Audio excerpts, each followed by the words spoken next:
Charging. Clear. Clear. Clear. Shocking. What do you got? Good. You got a pulse.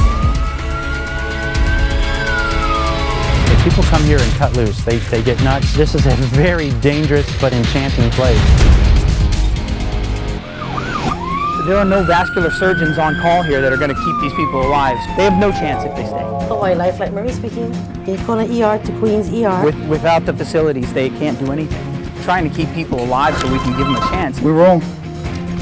I see you. We have, kids who get hit by cars, kids who fall off of things, kids who have things fall on them. The kid calls are the hard. Pediatric calls are probably the hardest, especially if you have kids. You think about, yeah, this is a kid, man. This could be my kid. That's tough, and it wears you out. They haven't lived their life yet. Living and working in Hawaii is exactly what I pictured when I decided to stay here.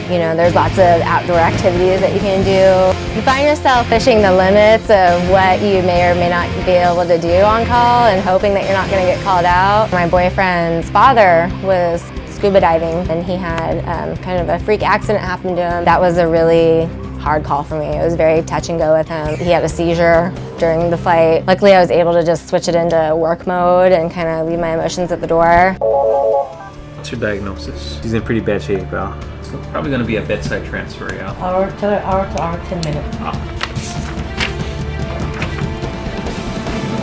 As long as we're able to quickly respond to the aircraft, we can go do things like hike and go to the beach. Looks like we just got paged out for a major facial trauma patient.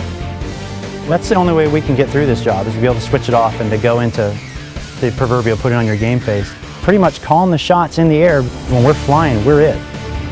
We've had some pretty traumatic calls here just because of the nature of where we are. We have a lot of calls where at the end of the call we're high-fiving because we really made a difference. And some of the calls we have tears in our eyes and we're with parents because we know that their loved one's not going to make it. So the only way to transfer a patient when they need to go to a higher level of care is by aircraft.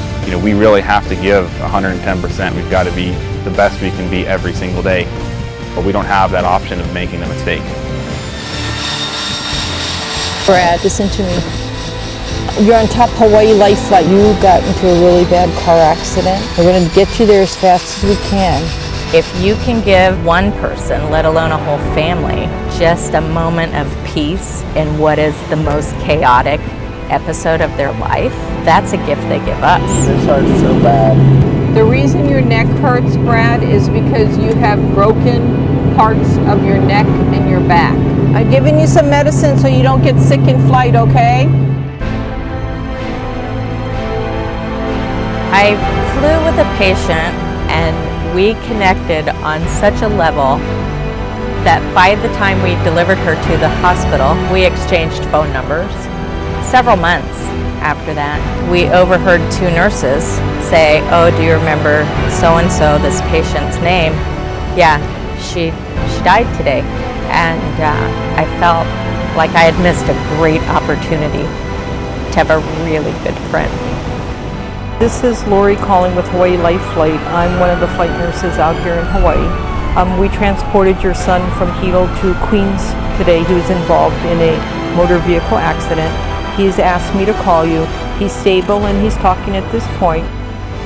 And sometimes people just grab you around your heart and you only spend 2 hours with them. They were great 2 hours. We see a lot of bad things happen in good people and really, unfortunate, tragic circumstances.